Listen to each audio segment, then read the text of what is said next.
presented by Ma Gayatri Sri.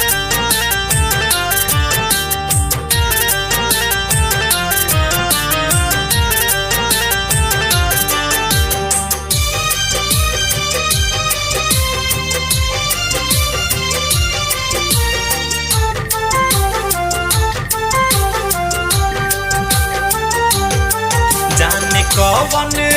बीमारी बाधराइले जाने कौन बीमारी बाधराइले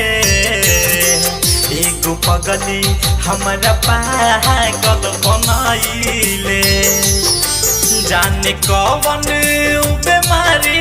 बाधराइले एगो पगली हमारा पागल बनाइले एगो पगली हमारा पागल बनाइले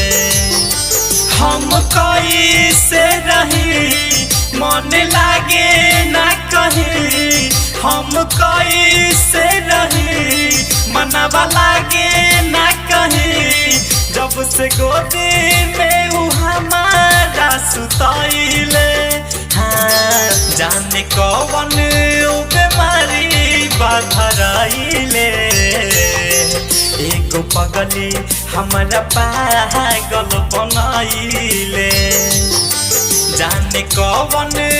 बीमारी बाधराइले एगो पगली हमारा पागल बनाइले। Music by Roshan Kumar.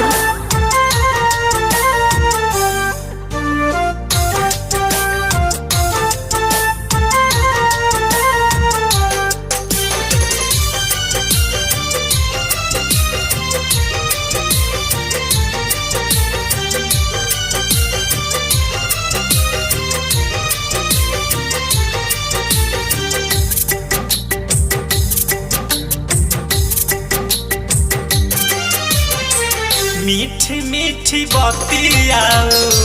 कैली जे साथ के मानवा लगे न हमारो पगली से हट के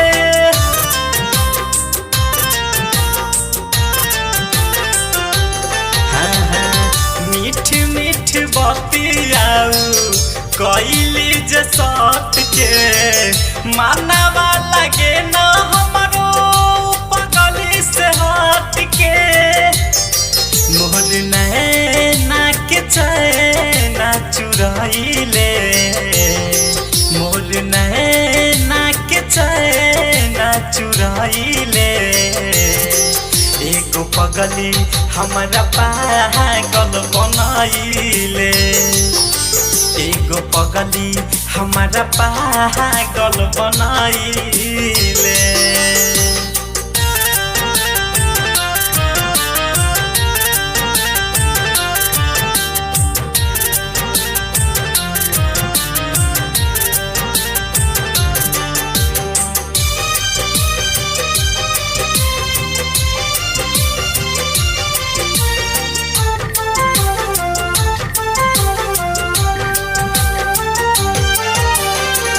हमारा पता की केहू जब मुस्काली मन करे मन भर खाई करो ठलाली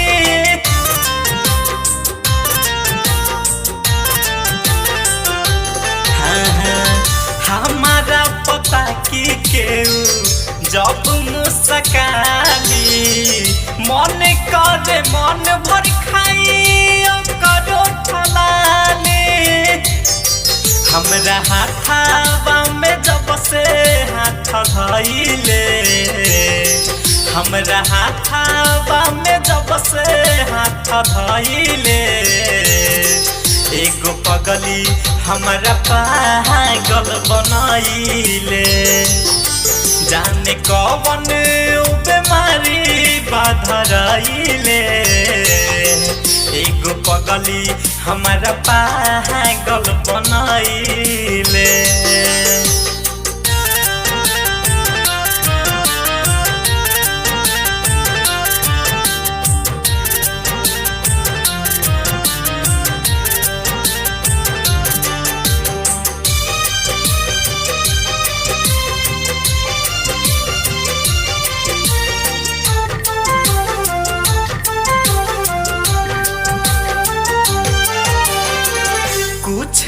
जरूर बाऊ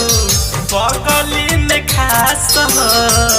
बाटे पगलाइल जाते पर कास हो ए भाई हो कुछ तो जरूर बाऊ पगली में खास हो बाटे पगलाइल जाते पर कास हो रोशन नील के न केहू कुछ कइले रोशन जीत के न केहू कुछ कइले एगो पगली हमारा पागल बनाइले